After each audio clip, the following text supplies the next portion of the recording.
एक हवेली थी जिसे लोग भूतिया बोलते थे, पर कभी कभी कोई रिसर्चर वहां जाकर सच पता लगाने या कोई रिपोर्टर भूत का सच जानने जाते थे। एक बार एक अखबार में आर्टिकल लिखने के लिए एक रिपोर्टर वहां आया। इस बार मैं इतना अच्छा आर्टिकल लिखूंगा ना कि मेरा प्रमोशन तो पक्का है। अपनी जीत का बखान खुद से ही करते हुए वो हवेली के बाथरूम में चला गया, जहाँ बाथ टब भी था। पहले अच्छे से नहा लूं, फिर कुछ खा लूं, तब काम में लगूंगा। तभी अचानक शावर अपने आप खुल गया और टब में पानी भरने लगा। जैसे ही वो नहाने लगा तो उसे एहसास हुआ कि बाथ टब में कोई और भी है, जो उसके पानी के अंदर से उसके पैरों पर साबुन लगा रहा था। उसने जल्दी से मुंह धोकर इधर उधर देखा तो टब में एक आधा जला हुआ भूत था।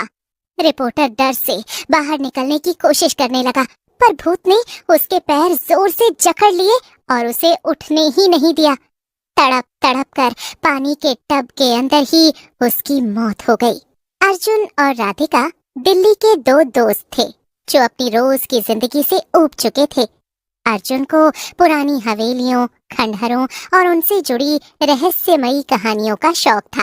वो अक्सर इंटरनेट पर ऐसी जगहों की खोज करता और अपने दोस्तों को उनके बारे में बताता। एक दिन उसने राजस्थान के एक गांव में बनी उसी हवेली के बारे में पढ़ा, जिसके बारे में कहा जाता था कि वहां एक भूत रहता है। ये भूत रात के समय एक नहाने के टब में प्रकट होता है और जो भी उस टब के पास जाता है उसे अपनी कहानी सुनाने की कोशिश करता है। राधिका, इस बार हम कुछ असली रोमांच करेंगे। उस हवेली में चलते हैं। मैंने सुना है वहाँ का भूत कुछ खास है। अर्जुन, तू और तेरे भूत, ये सब गांव वालों की बनाई कहानियां हैं। भूत वूत कुछ नहीं होता है, ये बस कहने की बातें होती है। अगर तुझे यकीन नहीं तो चल मेरे साथ। अगर भूत नहीं मिला तो मैं तुझे 1 महीने तक फ्री में कॉफी पिलाऊंगा। बता, लगा रही है शर्त? ठीक है, डील पक्की। लेकिन अगर भूत नहीं मिला तो तू मेरे लिए 1 साल तक कॉफी खरीदेगा। ओके, देखते हैं कौन जीतेगा। दोनों ने हंसते हंसते अपनी यात्रा की योजना बनाई और राजस्थान के उस गांव के लिए निकल पड़े। रास्ते में अर्जुन ने राधिका को हवेली की कहानियां सुनाई जो उसने इंटरनेट और किताबों में पढ़ी थी। राधिका ने उसका मजाक उड़ाया, लेकिन कहीं न कहीं उसके मन में भी उत्सुकता थी। गांव पहुंचने पर दोनों को गांव वालों ने हवेली के बारे में चेतावनी दी। गांव छोटा सा था जहां लोग सादगी से रहते थे, लेकिन हवेली का नाम सुनते ही उनके चेहरों पर डर छा जाता था। बेटा, उस हवेली में मत जाना। वहाँ का भूत किसी को नहीं छोड़ता। कई लोग गए लेकिन कोई वापस नहीं आया, ना उनका पता चला कि कहाँ गए वो लोग। अंकल, कोई तो होगा जो उस भूत से मिला हो। उसकी कहानी क्या है? कोई नहीं जानता। जो भी उस टब के पास गया वो या तो डर कर भागा या फिर वो उस बाथ टब में लोगों को मार देता है और मरे हुए शरीर को अपनी कहानी सुनाने लगता है। टब में बैठने की हिम्मत तो किसी ने की ही नहीं आज तक। अर्जुन, सुन लिया? तू तो टब में नहाने का प्लान बना रहा था, लेकिन यहाँ तो गांव वाले ही मना कर रहे हैं। अब क्या करेगा तू? अर्जुन ने गांव वालों की बातों को गंभीरता से नहीं लिया, लेकिन राधिका के मन में एक अजीब सी बेचैनी थी। फिर भी दोनों हवेली की ओर चल पड़े। रास्ते में जंगल था। हवेली जंगल के बीच में खड़ी थी, पुरानी, टूटी फूटी और सन्नाटे से भरी।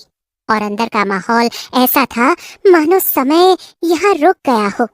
दीवारों पर पुरानी पेंटिंग्स थीं, जिनमें जमींदारों के चित्र थे। हवेली के बीच में एक बड़ा सा हॉल था और हॉल के केंद्र में एक संगमरमर का नहाने का बाथ टब रखा हुआ था।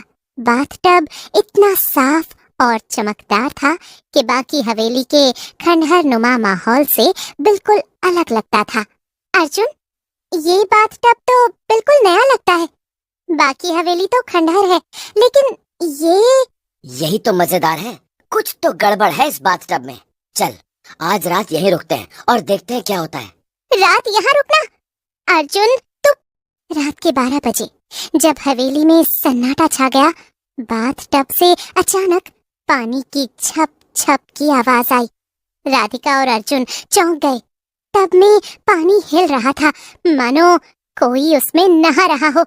हाँ, अर्जुन, ये क्या था? मैंने तो बाथटब खाली कर दिया था। बाथटब के पास पहुंचते ही एक ठंडी हवा का झोंका आया और टब के पानी में एक धुंधली सी आकृति उभरने लगी। धीरे धीरे आकृति साफ हुई और एक युवक की आकृति सामने आई।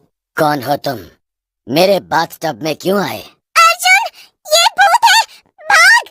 रुक राधिका, तुम कौन हो और इस बाथटब में क्या कर रहे हो? मेरा नाम कमल है। मैं इस हवेली का आखिरी मालिक था। ये बाथटब मेरी मौत की वजह बना। अगर तुम मेरी कहानी सुनने को तैयार हो तो शायद मैं मुक्त हो सकूं। अर्जुन, तू पागल हो गया है? भूत से बात कर रहा है? बताओ कमल, तुम्हारे साथ क्या हुआ था? मैं 1920 के दशक में इस हवेली का मालिक था। मेरे पिता एक अमीर जमींदार थे और मैं उनकी इकलौती संतान था। मेरी जिंदगी में सब कुछ था, धन, दौलत, शोहरत, लेकिन मेरे दिल में एक कमी थी। मैं एक गांव की लड़की मालती से प्यार करता था। वो साधारण थी, लेकिन उसके मुस्कान में मेरे लिए सारी दुनिया थी। कमल ने बताया कि मालती के साथ उसका रिश्ता गांव में किसी को मंजूर नहीं था। उसके पिता को ये बात बिल्कुल बर्दाश्त नहीं थी कि उनका बेटा एक गरीब लड़की से प्यार करे। उन्होंने मालती के परिवार को, मेरे पिता को डर था कि मैं उनकी जायदाद मालती के नाम कर दूंगा, इसीलिए उन्होंने मुझे रास्ते से हटा दिया। मैं हर रात इस बाथटब में प्रकट होता हूँ अपनी कहानी सुनाने के लिए, लेकिन कोई पूरी कहानी नहीं सुनता। या तो लोग डर कर भाग जाते हैं या मेरी बातों को मजाक समझते हैं। इसीलिए मैं उनको इसी बाथटब में मार देता था। तुम्हारी आखिरी इच्छा क्या है? मालती को ढूंढो, उसे बताओ कि मैंने उससे कितना प्यार किया और मेरे पिता की साजिश का सच सबके सामने लाओ। अगर तुम ऐसा कर सको तो मेरी आत्मा को मुक्ति मिल जाएगी।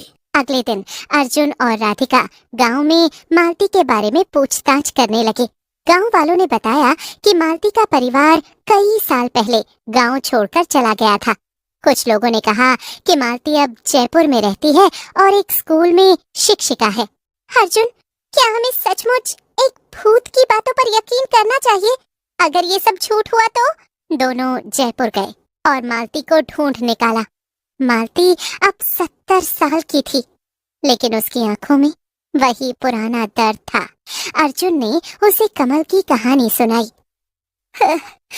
मुझे पता था कमल मुझे कभी नहीं छोड़ेगा, लेकिन उसके पिता ने हमें अलग कर दिया। मैंने सुना था कि कमल की मौत एक हादसा थी। मालती ने बताया कि कमल के पिता के कुछ पुराने नौकर अभी भी गांव में रहते हैं। अर्जुन और राधिका वापस गांव गए और उन नौकरों से बात की। एक बूढ़ा नौकर रामू, जो अब बूढ़ा और कमजोर हो चुका था, डरते डरते उसने सच कबूल कर लिया। उन्होंने रामू से पूछा कि क्या कोई और सबूत है। रामू ने बताया कि हवेली के तहखाने में एक पुराना पत्र है जिसमें कमल के पिता ने अपने एक दोस्त को इस साजिश के बारे में लिखा था।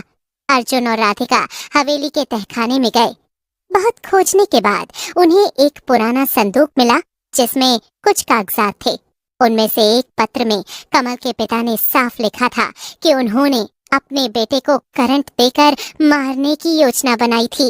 अर्जुन ने गांव वालों को इकट्ठा किया और कमल के पिता की साजिश का सच बताया और कमल की आत्मा की शांति के लिए एक पूजा का आयोजन किया।